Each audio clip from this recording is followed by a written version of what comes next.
गीति काव्य और भक्ति काव्य या गीति भक्ति काव्य के बारे में थोड़ा देखने वाले हैं। संस्कृत का साहित्य परंपरा में पहले वेद आता है, इसके बाद पुराण, इसके बाद भागवत आदि पुराण आता है। उसके बाद ये जो आधुनिक संस्कृत काव्य रघुवंश इत्यादि आधुनिक कवियों का जो काव्य होते हैं वो आता है। तो इनमें से वेद तो श्रुति परंपरा से हो गई, तो वो भी एक काव्य ही है। देवस्य दृश्य काव्य कहा गया है, ये भी एक काव्य है। तो उसके बाद पुराण भी है, वो भी काव्य रूप से ही है। इसके बाद जो भी ये आधुनिक काव्य आता है रघुवंश आदि, उसमें काव्यों का विभाग पद्य काव्य में महाकाव्य, खंडकाव्य इत्यादि विभाग किए। महाकाव्य का अलग लक्षण है और खंडकाव्य का अलग लक्षण है। तो जिन काव्यों में महाकाव्य के सभी गुण या लक्षण नहीं पाए जाते हैं उन्हें खंडकाव्य अथवा गीति काव्य। मानव जीवन के किसी एक ही पद्य का उद्घाटन अथवा अंतरात्मा के किसी एक ही पटल का चित्रण गीति काव्य का प्रमुख प्रतिपाद्य विषय है।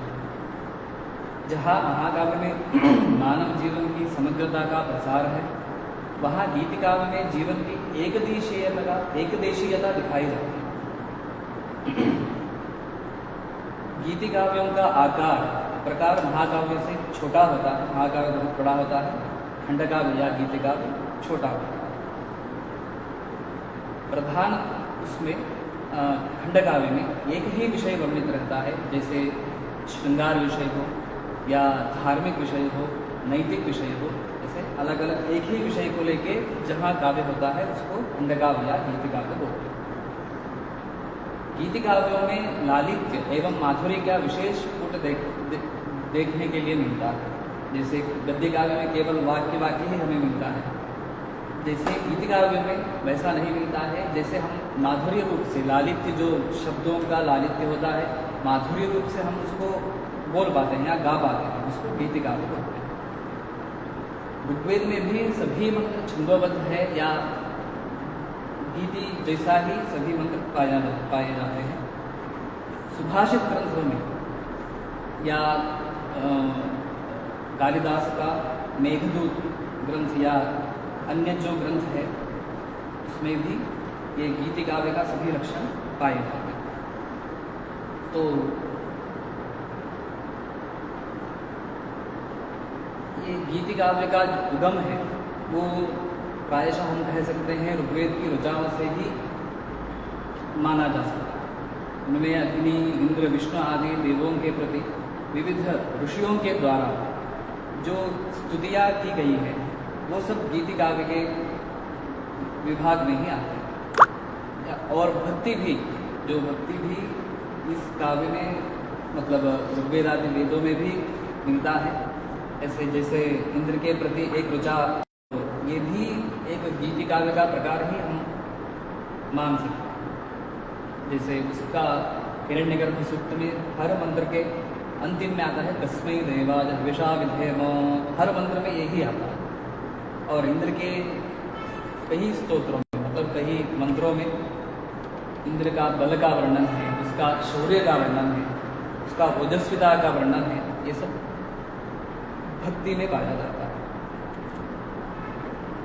और ऋग्वेद में ही जैसे इंद्र का वर्णन मिला, वैसे ही उषा देवी का वर्णन भी मिलता है। जैसे उषा देवी का सौंदर्य पक्ष को विशेष रूप से दिखाया गया है।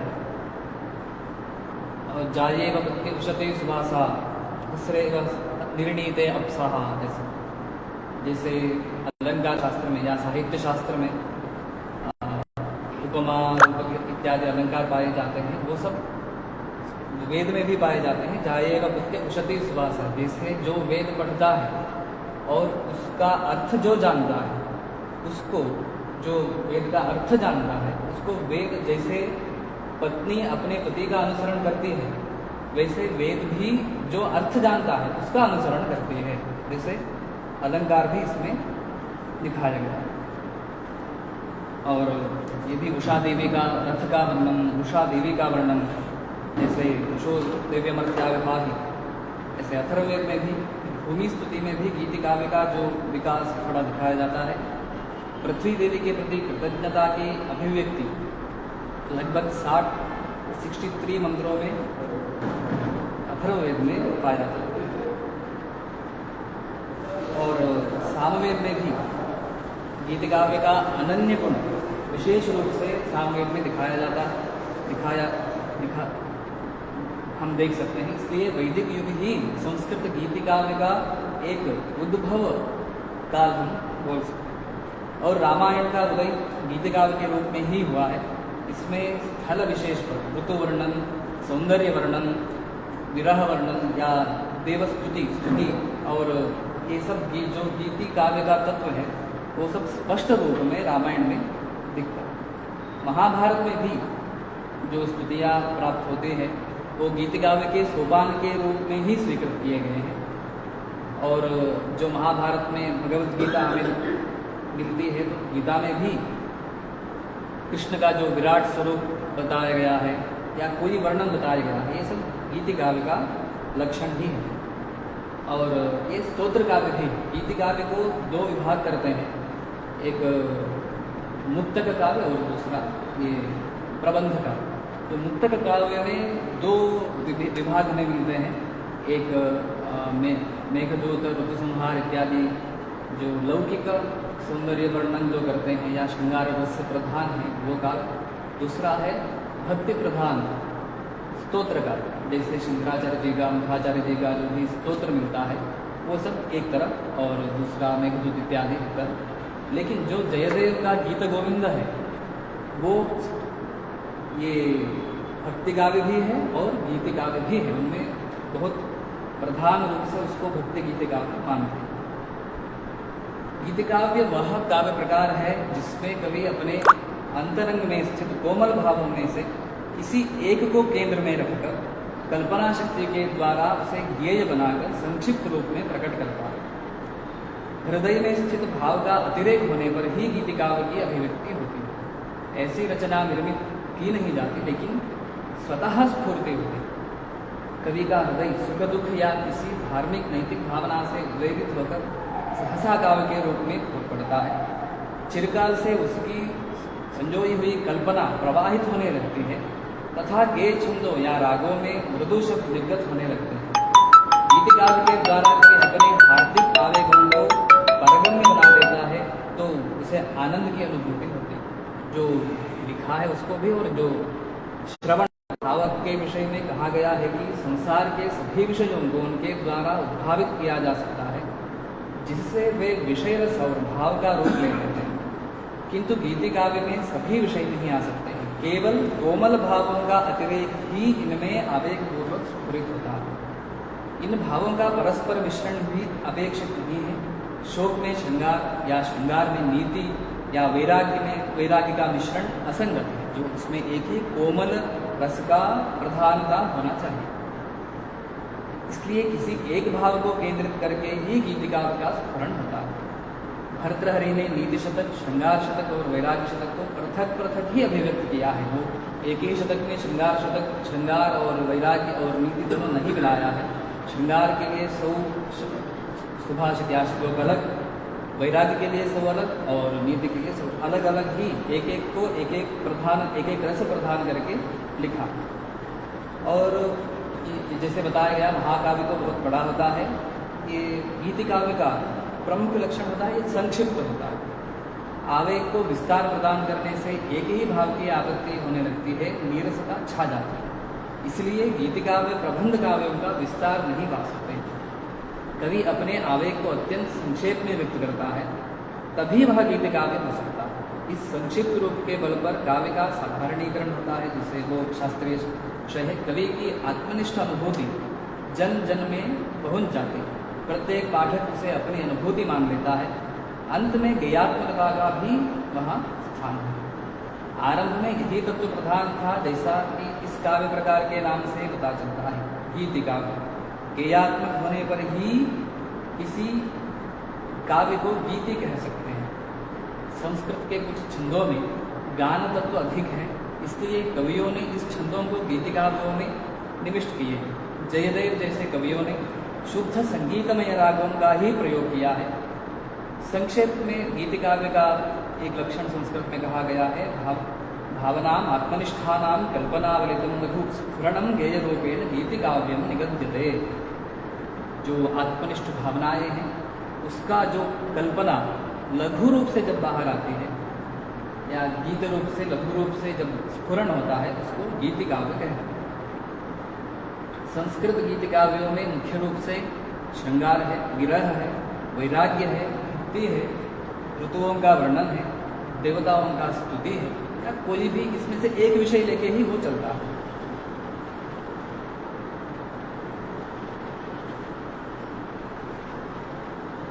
जैसे श्रृंगार में संयोग का, नीति में शिक्षाओं का, नैतिक शिक्षाओं का, विरह में जो विरह का भाव होता है वो, और वैराग्य में सांसारिक विषयों से दूर जाना या सांसारिक विषयों का क्षणभंगुरता जो बोलते हैं, मतलब अनित्यत्व बोलते हैं उसका।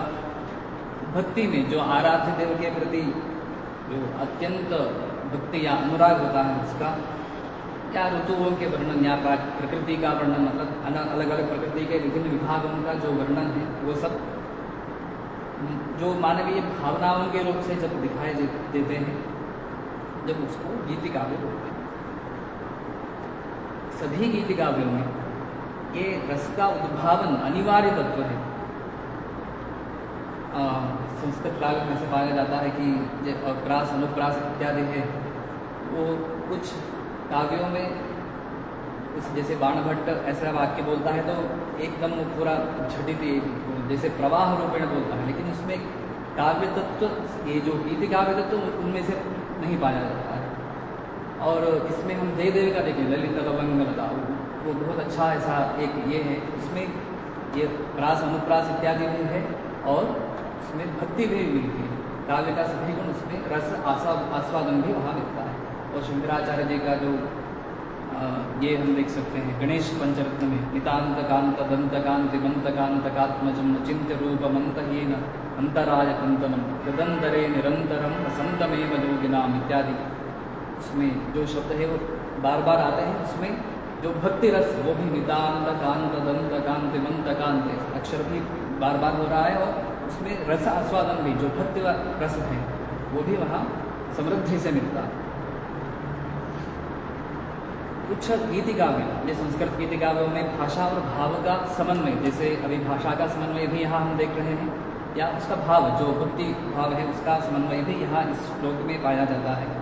कुछ गीति काव्य में जैसे जयदेव का गीत गोविंद, उसमें कोमल कांत पदावली बोलते हैं, जैसे उसमें के कोई कठोर शब्द सुनने को मिलता ही नहीं। गीत गोविंद बहुत सुमधुर रूप से लालित्य से उसको हम गा सकते हैं। और ऐसे इसके जैसे गीत गोविंद जैसे अनुप्रास युक्त और नाद सौंदर्य से अनुप्राणित न होने पर भी कुछ भाव सौंदर्य तथा गेयात्मकता से परिपूर्ण है, जैसे शिव महिम्न स्तोत्र, उसमें जैसे गीत गोविंद में पाए जाते हैं वैसे श्लोक नहीं पाए जाते हैं, फिर भी उसमें भक्ति तो अधिक है और काव्य का लक्षण मिलते हैं, तो वो भी गीत काव्य में ही आता है। गीत काव्य का जो एक विभाग है स्तोत्र का, उसमें आता है। कोमल प्रकृति का चित्रण, प्रेम एवं विरह का उदार निरूपण, जीवन के हर्ष विषाद की अभिव्यक्ति, आराध्य देवताओं के प्रति सविनय समर्पण, अपने रागात्मक भावों का प्रसारण तथा सौंदर्य का चित्रण, इन्हीं गुणों का अपेक्षा गीति काव्य में मिलता है। ऐसे बताया गया संस्कृत गीति काव्यों में दो वर्ग हम कर सकते हैं, एक श्रृंगार मूलक तथा भक्ति मूलक, जैसे स्तोत्र का।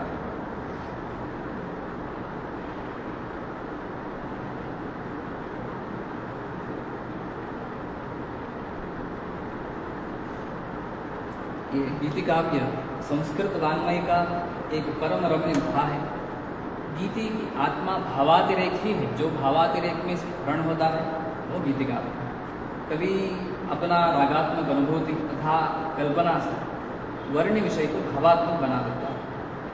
स्वगम्य अनुभूति को परगम्य अनुभूति के रूप में परिणत करने के लिए, जैसे एक कवि काव्य लिखता है तो वो लिखते वक्त उसका अनुभूति है, लेकिन जब हम उसको पढ़ते हैं या श्रवण करते हैं, जो कवि का अनुभूति है, जो काव्य में लिखा गया, वो श्रोताओं को भी अनुभूति होती है। तो ये स्वगम्य जो अनुभूति है, उसको परगम्य अनुभूति के रूप में परिणत करने में कवि जिन मधुर उक्तियों का माध्यम पकड़ता है, वो गीति काव्य होता है। सहज अंत प्रेरणा ही काव्य मात्र के लिए अपेक्षित है, किंतु गीति के लिए तो यह अत्यंत आवश्यक है। गीति काव्य के विषय के लिए कभी स्वयं से बहिर्भूत ना होकर अपने हृदय की स्वानुभूति के द्वारा आत्मसात कृत विषय को अपने व्यक्तित्व के रंग में रंग का मधुर शब्दों में व्यक्त करता है। संक्षिप्तता तथा गेयता, ये गीति काव्य का उपलक्षण माना जाता है। संस्कृत में जैसे बताया गया, गीति काव्य के दो प्रमुख भेद है, मुक्तक तथा प्रबंध।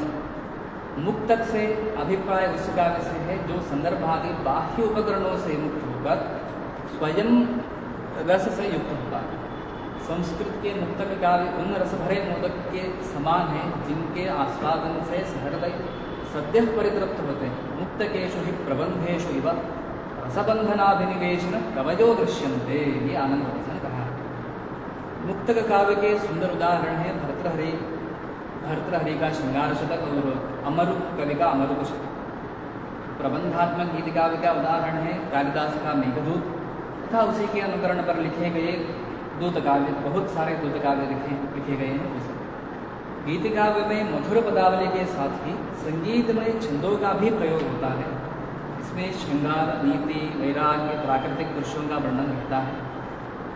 गीति काव्य में बाह्य रूप के साथ आभ्यंतर रूप भी मनोरम तथा पेशम होता है। रमणीय सौंदर्य का अंकन तथा श्रृंगार के विभिन्न अवस्थाओं का चित्रण इस काव्य विभाग की प्रमुख विशेषता है। मुक्तकों को भी प्रधानतया दो भेद बताए गए, एक लौकिक तथा धार्मिक। लौकिक मुक्तक मतलब लोक के नाना विषयों से संबद्ध होता है। धार्मिक मुक्तक मतलब स्तोत्र रूप का, जो देवदास से संबद्ध होता है। समग्र वैदिक संहिताएं जो है, इसको हम स्तोत्र मुक्तक, धार्मिक मुक्तक के रूप में ही हम देख सकते हैं, क्योंकि उसमें देवताओं का विशिष्ट स्तुति ही प्रमुख रूप से लिखा गया। गीति काव्य का जो उद्भव है वो तो वेद से ही है, ये पहले ही देख चुके हैं। ये जो संस्कृत साहित्य का ये स्तोत्र काव्य है, ये सरस तथा हृदयस्पर्शी होता है।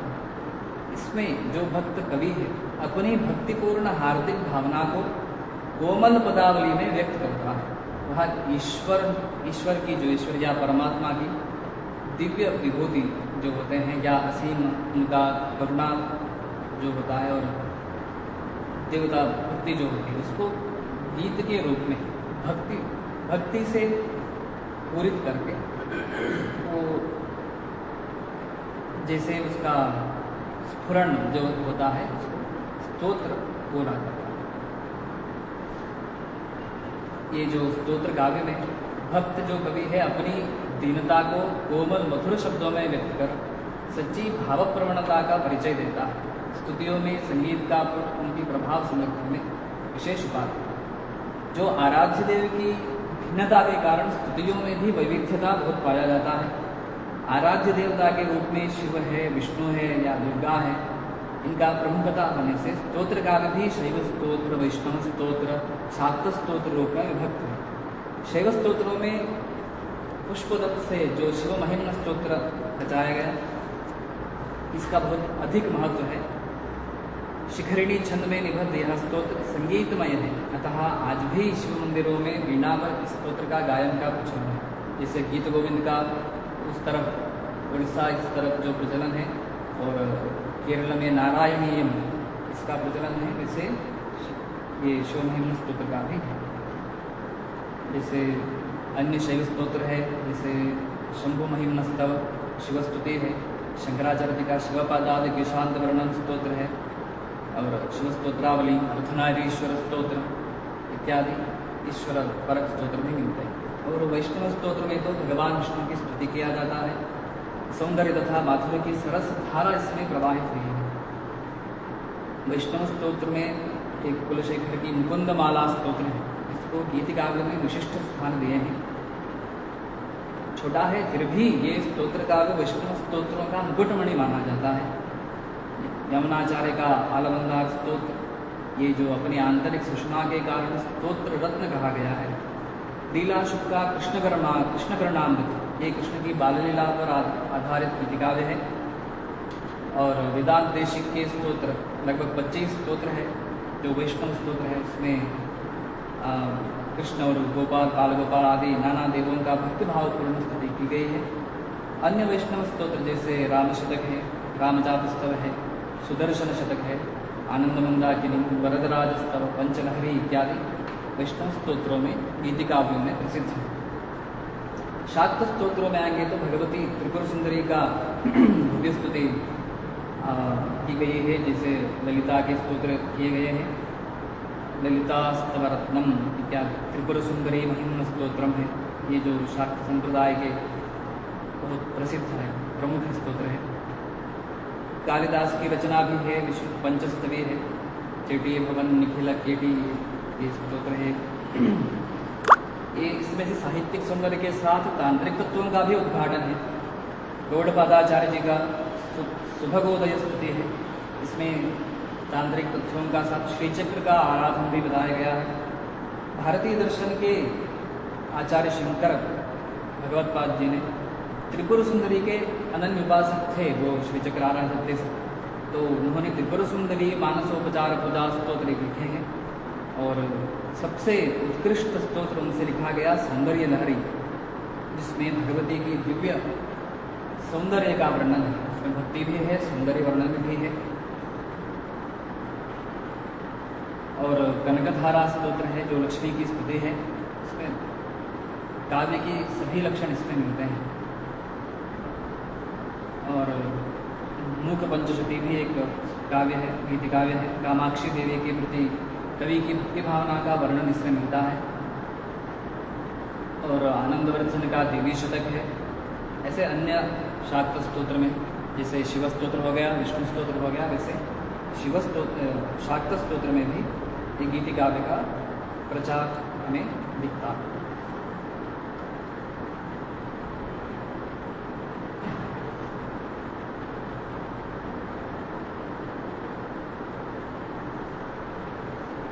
जैसे हम अभी देखें कि जयदेव के गीत गोविंद में एक गीति काव्य का सभी लक्षण और भक्ति का सभी लक्षण दोनों मिलते हैं। तो इसका हम कल देखेंगे थोड़ा इसका विवरण रूप से, कैसे इसमें भक्ति मिलती है, कैसे इसको गीति काव्य माना जाता है, कैसे शब्दों का इसमें प्रवाह रूप से लिखा गया है, ये सब कल देखेंगे। और जो शंकराचार्य जी का सौंदर्य लहरी है, शिवमहिम स्तोत्र है, इस स्तोत्रों में कैसे उदाहरण को लेकर जैसे एक एक श्लोक उसको देख के उसका अर्थ देख के हम थोड़ा कल इसका आगे देखेंगे।